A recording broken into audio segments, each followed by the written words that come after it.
Bonjour, vous êtes éblouissant, je ne vous vois pas. Donc si vous êtes vraiment très mécontent, il ne faut pas crier parce que je... Ah, et la lumière fuit. Super, merci. Oui, bonjour et welcome dans ce lieu particulier qui, je crois, est bien en phase avec les préoccupations de votre séminaire, de votre table ronde. J'oserais dire que ce lieu est voué à la thématique que vous traitez aujourd'hui, c'est-à-dire la prévention des crimes de masse et des génocides. Ça a été le ferment, le moteur, et il a fallu que ce soit un moteur diesel parce que ça a duré 30 ans, le ferment est le moteur de l'action de ceux qui se sont battus donc pendant 30 ans pour que ce lieu existe. Ce moteur, c'est prévention, éviter que ça recommence. Ce sont d'anciens déportés et résistants qui ont porté depuis 1982, depuis qu'on a découvert l'existence de ce lieu, parce que pendant 40 ans depuis les déportations, personne n'en parlait, y compris bien sûr, et d'abord ceux qui savaient, c'était une tuilerie, hein, tout simplement, et qui avait repris son activité comme si de rien n'était après la guerre. Et ce qui a fait que, je répète, les anciens déportés et résistants n'ont pas spécialement du lieu, il n'y en avait plus, en tout cas plus ici, qui ont appris à ce moment-là l'existence de ce lieu, se sont battus, et bien c'est vraiment pas pour une mémoire tournée vers le passé, mais pour une mémoire utile au présent et à l'avenir. Et ça les a tellement, comment dirais-je, motivés que non seulement ils ont fait passer cela aux générations suivantes qui ont porté le projet, mais encore aujourd'hui, pour ceux qui sont là, parfois très âgés, mon père est un ancien résistant qui a 102 ans et qui continue dans les tribunes, etc., contre les extrémismes, mais il n'est pas le seul, ils sont trois, Denis Torres-Marter, Louis Monguilan. Eh bien, ce qui les motive encore, ce qui les fait tenir, j'allais dire, autour de ce projet et continuer à les faire nous souvenir, c'est vraiment cette idée que ce lieu doit être un lieu témoin qui prend le relais des témoins, et pas simplement pour témoigner, bien sûr, mais pour témoigner, ou en tout cas pas seulement pour témoigner des faits, mais pour témoigner de ce qui a conduit à ces faits et ce qui peut encore conduire à ces faits. Comme tous les survivants, en tout cas tous ceux qui ont un peu réfléchi, ils savaient dès leur histoire à l'époque que les mécanismes en question étaient des mécanismes qui sont dans l'homme, dans les sociétés humaines, comme les mécanismes de résistance, bien sûr, et donc de prévention. Ils le savaient. Pardonnez-moi de citer à nouveau mon père, mais il avait déjà 30 ans quand il s'était engagé chez Leclerc, donc dans la 2e TV, et donc il tenait un journal quotidiennement. Et le 8 mai 1945, il était au Nidègle d'Hitler à Berchtesgaden. Vous savez que les Français ont brûlé la politesse, ou vous ne savez pas, aux Américains, qui étaient plus prudents. Et le 8 mai 1945, qu'est-ce qu'il écrit sur son journal? En tête, la victoire en déchantant, pas en chantant. Peut-être que vous ne savez pas qu'il y avait une chanson patriotique qui s'appelait La victoire en chantant, mais c'était la victoire en déchantant. Et la victoire en déchantant, il l'explique. Ouf, la guerre est finie, on a gagné, on ne va plus être tué, avoir peur pour nos copains, pour nos familles, pour les uns et les autres, on ne va plus avoir à tuer. C'est merveilleux. Mais tous les fondamentaux qui ont conduit à cette guerre sont encore là. Les mécanismes individuels de lâcheté, de haine, etc., les racismes, l'antisémitisme, la xénophobie, les inégalités sociales, tout ça est énuméré, et bien sûr il termine en disant « Bon, maintenant, j'oublie, je vais boire le champagne d'Hitler, le champagne français dans les caves d'Hitler, puisqu'il était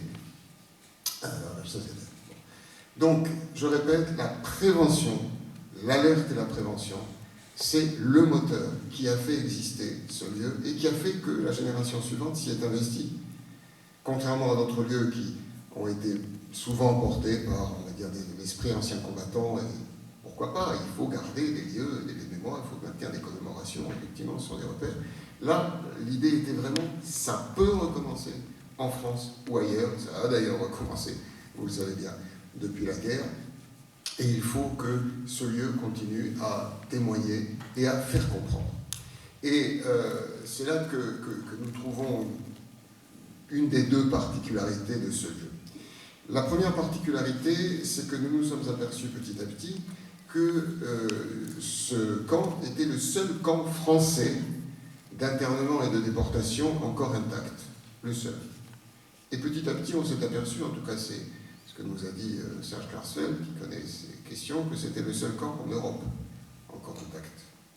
Donc ça a créé une responsabilité supplémentaire pour nous. Avec au passage une particularité qui a fait que nous avons mis 30 ans à ce que ce lieu émerge, et qui a fait que personne n'en voulait pendant 30 ans, personne. C'est que toute l'histoire du lieu, pour ceux qui ont visité, vous le savez, toute l'histoire du lieu s'est déroulée avant l'occupation allemande de la zone sud. C'est-à-dire que ce ne sont pas des Allemands qui ont déporté d'ici. Ce sont des Français. Et ça fait 30 ans de bagarre entre 82 et 2012, parce que ce lieu n'est ouvert que depuis 2012. Ça fait 30 ans, j'espère que ça va s'arrêter aux petites lignes, parce que sinon, ça ne va pas être en phase avec mes propos, que je crois un peu sérieux.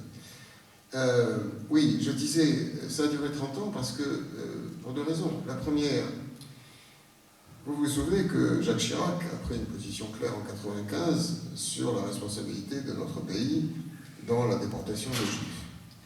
C'était au Val-d'Hiv, c'est-à-dire un lieu où des policiers français ont contribué à enfermer, garder, etc., des hommes, des femmes et des enfants juifs, mais c'était sous occupation allemande.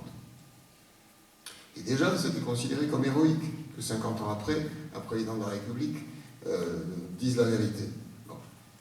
Au camp d'Émile, c'est comme l'a dit François Hollande quand il est venu, le président de la République, au camp d'Émile, c'est un Val-d'Hiv du Sud sans occupation allemande. C'est beaucoup plus difficile à digérer pour notre mémoire nationale. Et la deuxième raison est liée à la première, c'est que c'est d'autant plus difficile à digérer que l'on n'avait pas compris, et que l'on n'a toujours pas bien compris, que les mécanismes humains qui ont conduit au pire n'étaient pas spécifiques aux Allemands ou aux nazis. Et si nous avons insisté pour ce lieu, c'est pas pour dire, nous Français, on est des méchants, des mauvais, pour culpabiliser ou s'auto-culpabiliser. Non. C'est pour dire, pour casser l'idée qu'il n'y a que les méchants Allemands et les méchants nazis. C'est dans l'homme. Le danger est dans l'humain, comme la solution. Sinon on ne serait pas ici, sinon on ne se serait pas battu 30 ans. Bon. Donc, nous avons voulu casser, et ça n'a pas été compris. Et on peut le comprendre que ça n'ait pas été compris. Parce que, précisément, c'était une manière de penser qui n'était pas présente. Les lieux de mémoire, c'était des lieux tournés vers le passé. Et qui, par la force de supposer des horreurs qu'on montrait, pouvaient éclairer. Plusieurs discussions avec Simone Veil, avec Elie Wiesel, qui ont chaque fois mis un peu de temps à nous soutenir. Georges Semprin, ô combien.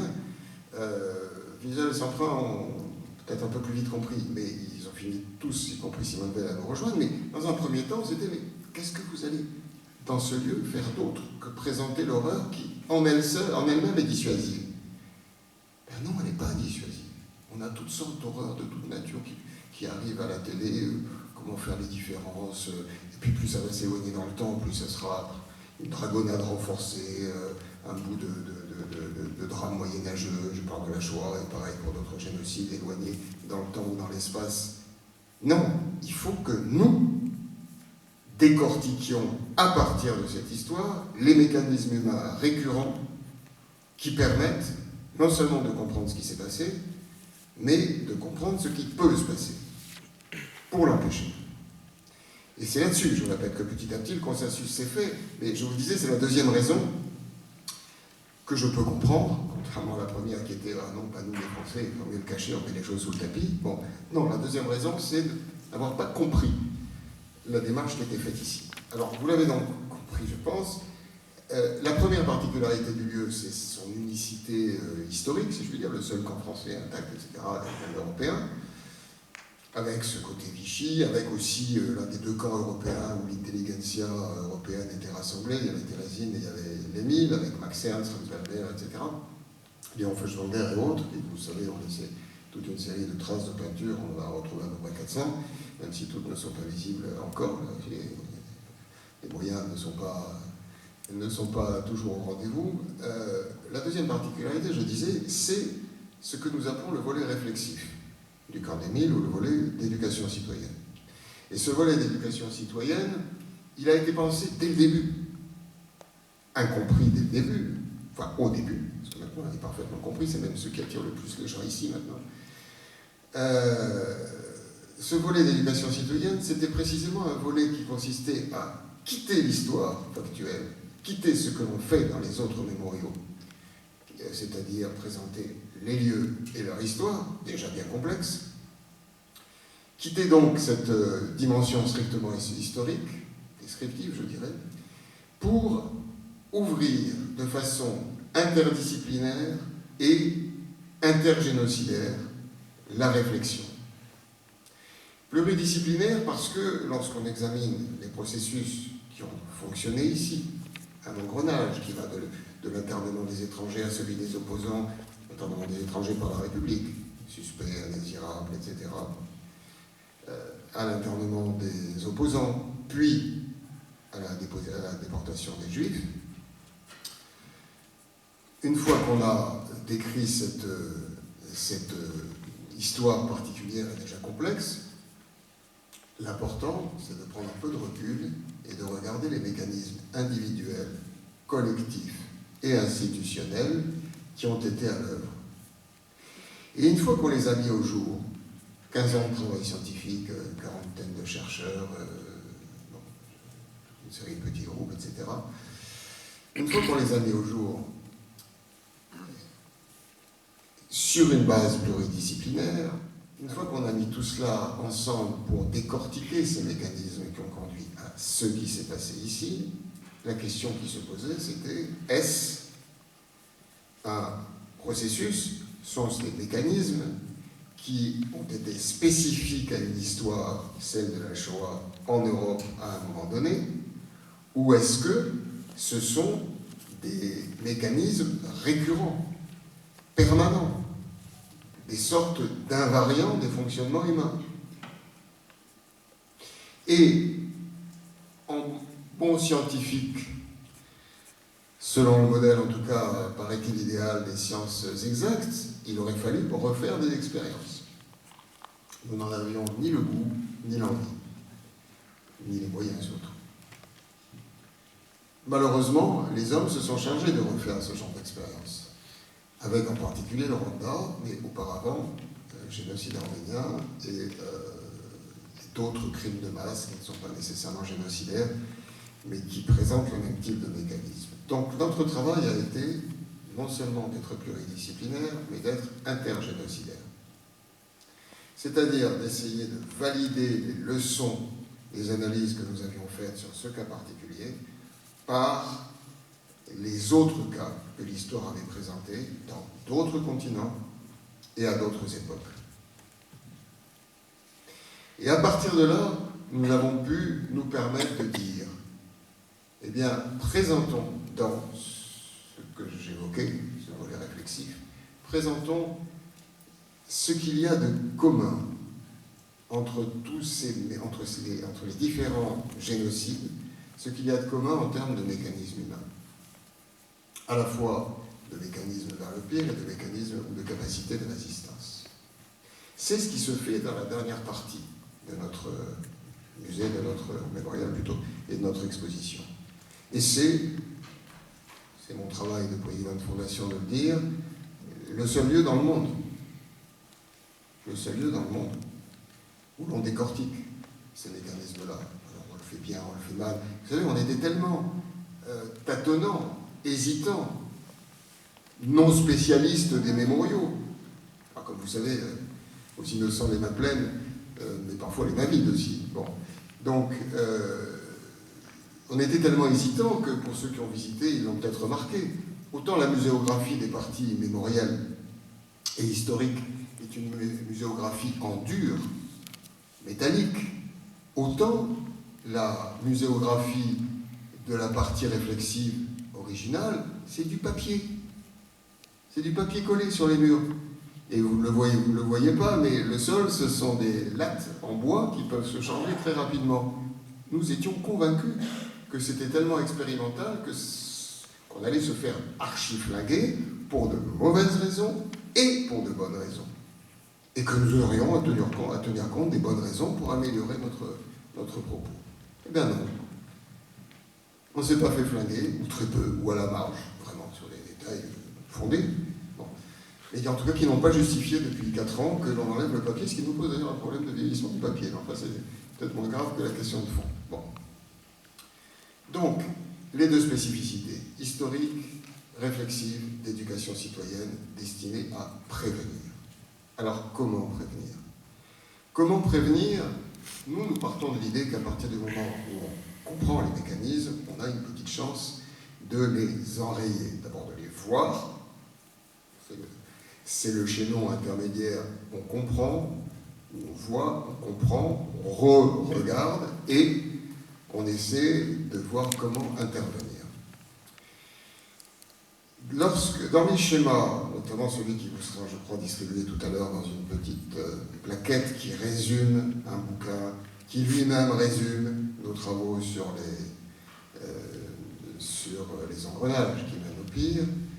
Dans ce schéma donc, qui vous sera présenté, vous verrez toute une série de mots-clés qui vont du terreau, qui peut, de toute société, où il y a des tensions sociales, identitaires, racistes, etc., qui vont du terreau jusqu'au pire. Donc dans ce schéma, vous verrez toute une série de mots-clés, mais vous verrez que dans les arborescences, il y a partout résistance. C'est un engrenage résistible. Ce sont des engrenages, ça c'est un premier point. Un bis, ce sont des engrenages identitaires. Et deuxièmement, ils sont résistibles. Engrenage identitaire, cela signifie qu'il y a une espèce d'enchaînement, d'interaction dynamique et situationnelle, souvent de moyen et long terme, pas toujours de court terme, loin de là, qui nourrit par la dimension identitaire, c'est-à-dire moi et eux, nous et eux, peut très rapidement conduire à pire. Pour de nombreuses raisons, mais l'une d'entre elles, c'est que dans les pays démocratiques en particulier, c'est le dialogue de raison qui permet de canaliser ces tensions, de faire que ces tensions naturelles entre des groupes, des croyances, des opinions, des intérêts légitimes, divergents, que ça se gère de façon pacifiquement. Mais lorsque les tensions sont trop fortes, ou lorsque la démocratie est faible, ou disons un régime pseudo-démocratique est faible, ou les deux, régime faible, tension trop forte, alors la spirale en 3 étapes que nous analysons, et je ne vais pas vous imposer à l'instant, la spirale en 3 étapes se déclenche. Vous le trouverez dans le bouquin qui s'appelle « Pour résister à l'engrenage des extrémismes, des racismes et de l'antisémitisme », et encore une fois, dans le petit résumé qui vous sera remis tout à l'heure, et dans le schéma qui résume le résumé. Bon. L'important, évidemment, dans cette dynamique-là, c'est de repérer la dimension identitaire, c'est-à-dire passionnelle, ou facilement passionnelle, psycho-affective, qui fait sortir du dialogue de raison. Au bout d'un moment, les mots ne sont plus que des esclaves des passions. Bien sûr que l'on a besoin de mettre des mots, comme dans une scène de ménage. On a besoin de mettre des mots, de faire semblant d'articuler des raisonnements. Mais en réalité, qu'est-ce qui sort? La frustration, la haine, la peine, la souffrance, le rejet, l'affect. Et la frustration identitaire, la peur de l'autre, c'est le trait d'union vers ce terrain affectif. Et on quitte la démocratie, on quitte le dialogue de raison. Et ça peut aller très vite. On montre ici combien l'histoire et les expériences psychosociales ont montré que c'est en une semaine, que les hommes peuvent devenir des monstres, des hommes ordinaires, absolument ordinaires. Et même pas une semaine, quand on voit l'expérience de Milgram, en 1 heure. En 1 heure. On peut tuer des gens qui vous ont rien fait. Parce qu'on reçoit l'ordre d'eux, parce qu'on transmet, hein, on n'est pas content de le faire, ça c'est clair. Et en plus, il y a toujours le sursaut moral. Au début du processus, ah non, attendez, on n'a rien fait ce type-là, je ne vais pas le tuer. Et puis hop, l'autorité en particulier, l'effet de groupe, etc., font que les bornes sont franchies, et comme disait De Gaulle fort justement, quand les bornes sont franchies, il n'y a plus de limite. Et effectivement, pour 2 tiers des personnes, ils vont jusqu'à la mort, supposée en l'occurrence, mais ils ne savent pas, la mort de ceux qui nous ont rien fait, parce que commission d'autorité, parce que effet de groupe, parce que, etc., passivité de l'environnement et autres. Bon. Donc, ces mécanismes, il faut les connaître. Il faut les connaître, c'est pour nous le levier qui permet de... Ce sont des mécanismes, je disais, individuels, collectifs et institutionnels. Et les résistances sont des résistances qui peuvent être individuelles, collectives et institutionnelles. C'est-à-dire que ce que vous faites en y travaillant, ce que les ONG font, nous considérons, nous sommes une ONG, juridiquement, c'est effectivement de contribuer à ce que ces mots-clés de résistance que nous mettons dans toutes les arborescences qui peuvent mener au pire soient des mots-clés efficaces, correspondant à une réalité, et surtout interviennent le plus tôt possible dans les processus qui peuvent mener au pire. La fin du film qui développe ici ces mécanismes, qui est aussi lui-même accessible, ce film-là, la fin du film, c'est « Il est sitôt trop tard ». Autrement dit, la prévention, elle ne se fait pas seulement lorsque, au Burundi, on commence à voir les gens s'entretuer, ou bien les tensions ont atteint un point extrême. Non, non, c'est déjà bien tard. C'est déjà bien tard. C'est bien avant que le repérage peut se faire, doit se faire, et que l'action peut et doit se faire. Plus l'action est tardive, moins elle est efficace, plus elle est sanglante et dangereuse. Et c'est valable pour les ONG, c'est valable pour les individus, c'est valable évidemment pour les responsables politiques et pour les forces de l'ordre. Ça, c'est une loi systématique. Et sans vouloir entrer dans l'actualité directement, nous sommes aujourd'hui, en France et en Europe, à mi-chemin, des étapes qui peuvent conduire au crime de masse en Europe. C'est notre analyse, c'est celle des services de sécurité, c'est le ressenti de nos anciens qui jusqu'à présent, jusqu'il y a 2-3 ans, nous calmaient en nous disant qu'on était des intellos qui n'avaient pas connu les vraies choses et qui nous disent maintenant non, on est vraiment dans ces processus. Seulement, qu'est-ce qui se passe? Vous allez rentrer chez vous tout à l'heure. Vous êtes comme moi des gens honnêtes et occupés. Et donc, ça va au mieux vous bousculer 2 heures, 2 jours, 3 jours. Et puis après, ce sera quoi? Si vraiment les processus vont plus loin, qu'est-ce qui se passera? Vous serez de très bons résistants, pour la plupart d'entre vous, puisque vous êtes formés, etc., etc. Pas tous. Parce que là, oui, les gens honnêtes et occupés, ils s'aperçoivent qu'il faut rester honnête et il faut s'occuper de ceux dont on ne s'est pas occupé auparavant. Ça aussi, ça fait partie des lois de l'histoire. Mais ce n'est pas des lois des reins, elles dépendent de nous. Donc c'est le message principal de la Fondation. Et j'en aurais terminé. C'est que on peut réagir, il faut réagir tôt. Et les outils intellectuels et pratiques, on les a. Mais que c'est une chance qui se dilapide très vite. Et que l'on passe très facilement du tiers qui partout dans l'histoire a fait les catastrophes à la moitié d'une population emportée par le premier tiers et par une situation et des provocations, type incendie du Reichstag ou avion du président rwandais, qui accélèrent les choses. Voilà ce qu'est la fondation du Camp des Milles. J'espère que vous la visiterez pour ceux qui ne l'ont pas fait, que vous avez été content de la visiter pour ceux qui l'ont fait. Sachez qu'évidemment, nous organisons toutes sortes d'activités, nous engageons sur le terrain.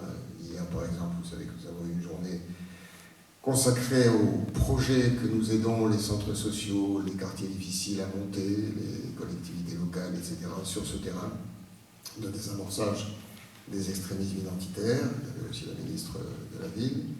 Et sachez aussi, pour ceux que ça intéresse, que bien entendu, la chaire de l'UNESCO qui s'appelle Éducation à la citoyenneté, sciences de l'homme et convergence des mémoires peut continuer à travailler, peut travailler avec certains d'entre vous si vous le souhaitez. Des stages sont possibles.